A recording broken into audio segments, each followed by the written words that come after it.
Hello folks, Reginald Scott here, and I have a very expensive futuristic looking carbon bike in the store today. And this is one of my many objections with these big brand carbon bikes, not just the disc brakes and the heavier aero bikes. I mean, this aero bike here probably costs, I don't know, $7,000-8,000, something like that, and it weighs over 8 kg. I think it's 8.4 kg for this bike, which with Ultegra, which in my opinion is just ridiculous for how heavy it is.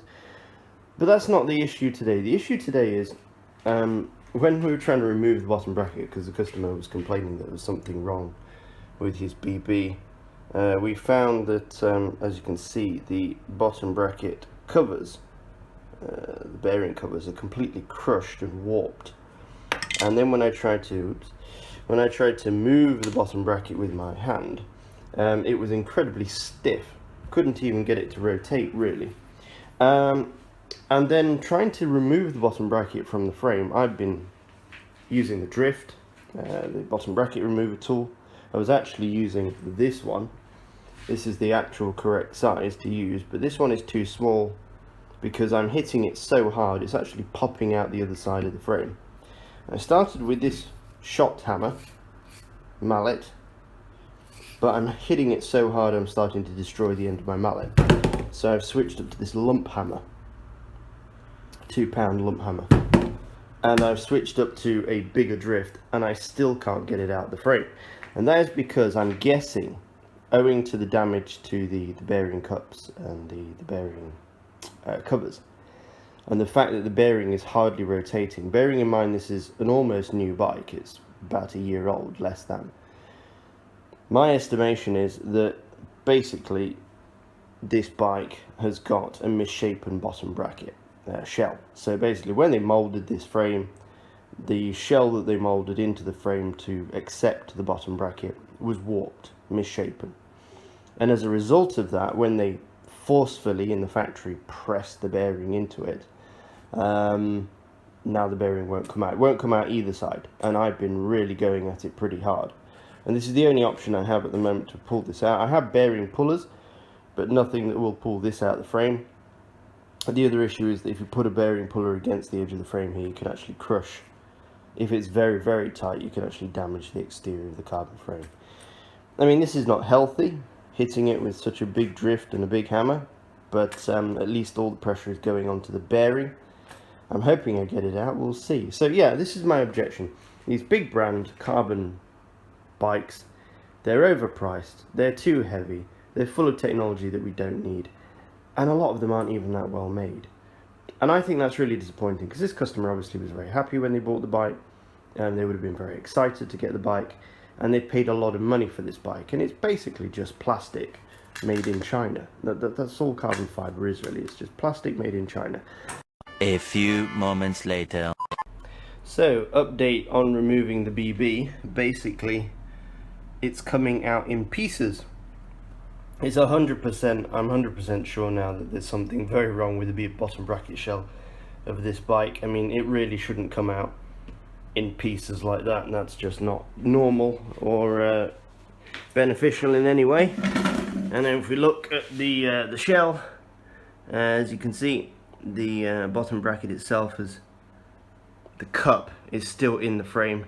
The bearings have burst out from me hammering away at it, because there's just nothing more to push against. It's so stuck that tearing the plastic and hammering out the metal bearings is the only thing left for it to do. So now that the metal bearings are both out, but the cup is still inside the frame, I've got to remove the cup somehow. I'm wondering how it could be stuck this badly. Like I say, it's either very, very, very poorly made bottom bracket shell and extremely misshapen, or they put it in with some kind of glue or Loctite perhaps to stop it from creaking. I have no idea what's going on here with regards to why this thing is so solidly stuck into the frame. It should be a plastic cup in the carbon frame. It should come out, but it's really not. So yeah, this is serious. 2 hours later.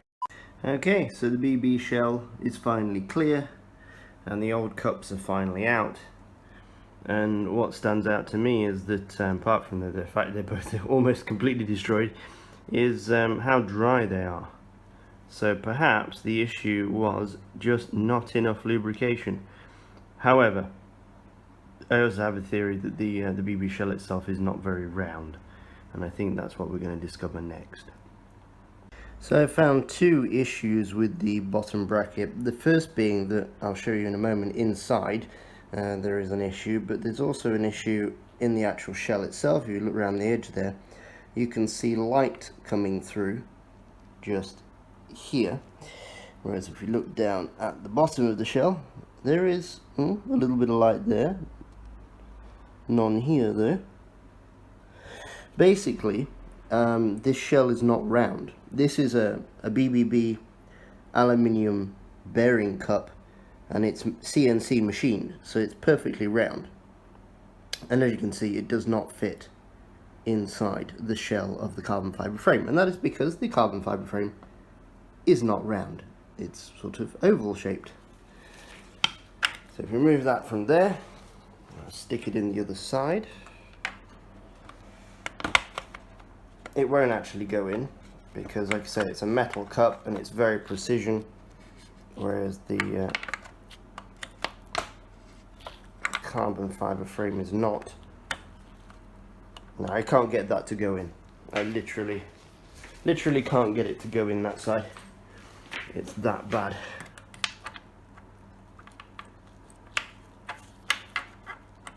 I'm trying to do this one-handed, but there you look. You know, see this?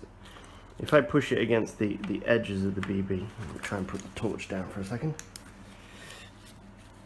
Watch. So that goes into there, and I can rock the BB so it's touching here and here on the BB shell. But look, there's all this movement up and down, so it's touching on these two sides here, and here it's completely loose. So yes, it's narrower here and here than it is here and here. So it's a totally misshapen BB shell, completely misshapen. And then if we come and look around the other side again, can you see? I mean, this is a disastrous looking frame anyway. I mean, look at how they've left all the bags inside it, and it's got a lot of folds and creases inside the carbon fiber. But then if you look here, just here basically at the base of the shell, I don't know how you can see this, there is a line. Can you see that line at the base of the opening there? Just here on this edge. And that is a lip. It's a little raised piece of carbon fiber. Quite thick, I would say about 1/2 millimeter thick. And it's just thick enough and big enough to prevent the BB from coming out, and probably my BB from going in. So this customer can't really have a nice well-made uniform metal BB pressed in here because this shell isn't round. So I've got two options. One is I can sand out the inside of the shell, make it bigger, and then fit a different style of BB, one that screws together, to try and eliminate this problem.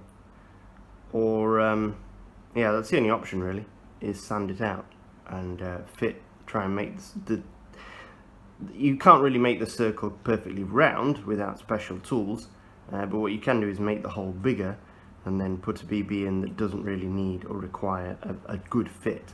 The issue here is that these BB shells, I've spoken about this in a previous video when I talked about problems with bottom brackets.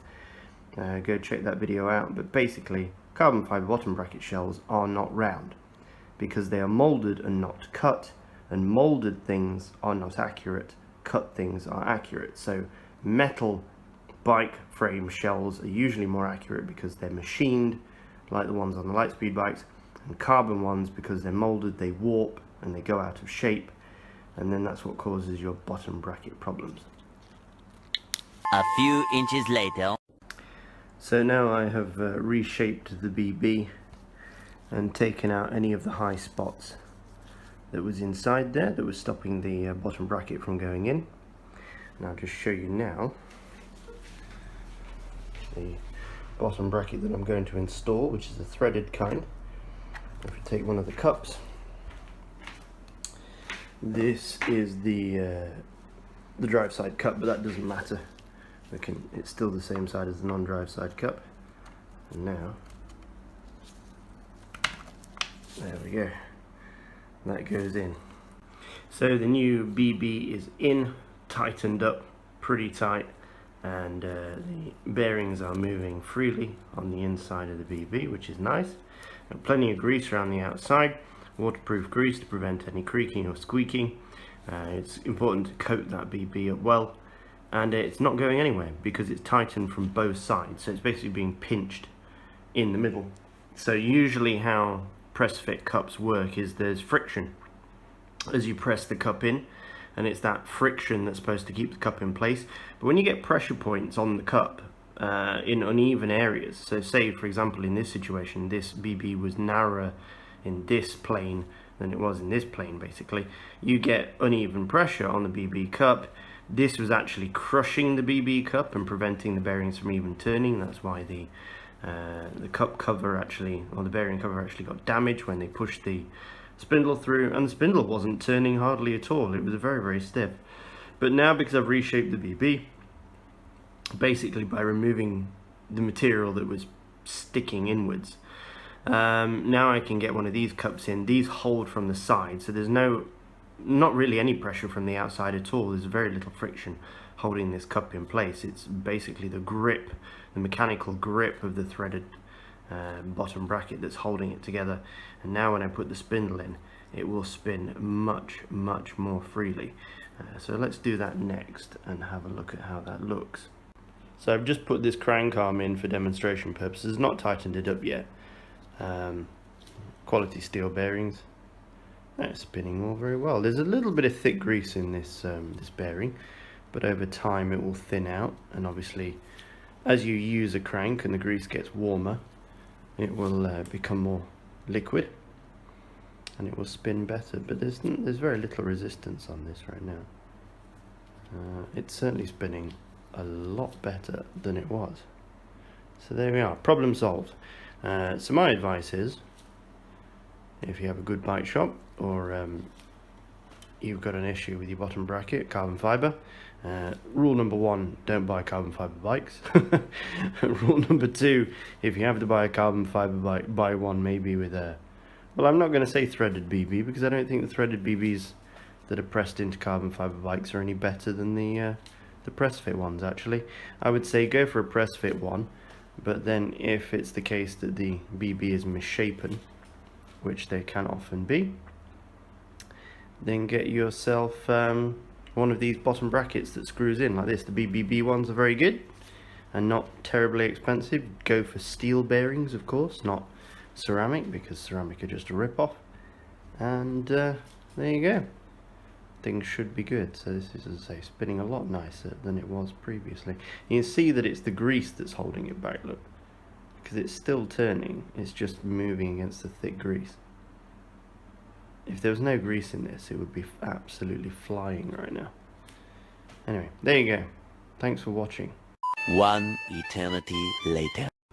So another day, a completely different bike, but another Scott and another misshapen bottom bracket shell. So we've got another carbon shell here, like the previous one, another screw type bottom bracket. This was actually the one that was in this frame. This took a lot of work to get out, because when I press it up against the frame, it rocks from side to side, because this section here and this section here are narrower than here and here. So the bottom bracket doesn't fit properly, and that's probably maybe what's causing the creaking that the customer's complaining about. But it also makes it very difficult to get in, and it was a little bit dry as well when they fitted it, whoever fitted it. So we're going to try and sort that out as well. But just goes to show, I don't get many Scotts in it. Well, I do actually. I get quite a few Scotts in the shop, and nearly all of them have this problem with the bottom bracket. And it's not just Scott. You'll find it on any fully carbon press fit shell. The issue is not with press fit bottom brackets. Press fit bottom brackets are fine. These are well machined usually. And there's no issue with this design either. If you have this design in a titanium or steel bike or an aluminium bike, generally speaking it's okay, because those are, again, cut tubes, they're accurate, so the bottom brackets fit in them properly. The issue comes when you try and mold a bottom bracket out of a soft material and a glue and a fiber, basically a fabric. What happens during that molding process is things become warped and pushed out of shape, and they set awkwardly. So you just get inaccurate bottom brackets. So this hatred towards press fit bottom brackets is kind of unjustified. It's not really fair. The criticism should be of carbon fiber. Carbon fiber as a material for making bike frames accurate is not good. What they should do, if they want to do this, potentially, is mold this bottom bracket shell thicker and then use some kind of machine to cut a hole. Then like stitch up or resin up the hole that's left over. But I mean, that would be difficult. You'd be cutting against the fibers and potentially that wouldn't work. So what they started doing now is, as I say, pressing in shells of aluminium. But you see, when they press the shell of aluminium in, they do it when they're setting the frames or they're gluing the frames, and those aluminium shells, if this shell itself is warped, those aluminium shells, they might be accurate before they get pushed in, but when they get pushed in, they end up getting squeezed or they end up getting bent, and then you're trying to put a bottom bracket in a bent shell. So basically, if you want a good bottom bracket, avoid carbon fiber, because you'll always get these problems. Or, you know, send it somewhere like here, and we'll try and rectify this problem by smoothing this BB shell out. And thankfully they're using one of these kind of bearing units, which is threaded on the inside and made of two halves, so that will actually solve the problem once the shell is big enough to actually accept this bearing properly, instead of having to stretch and bend in order to take this cup. So there you go, just another demonstration of the issues with carbon fiber BB shells. Thank you for watching. Please subscribe, please share, please like the video, or whatever you feel inclined to do, because it would be nice to grow the channel a little bit. I think it's about time I started taking more interest in growing the channel. So, as always, ride safe, be safe on the road, and any questions, pop them in the comments below, and I'll try and get back to you with more videos soon.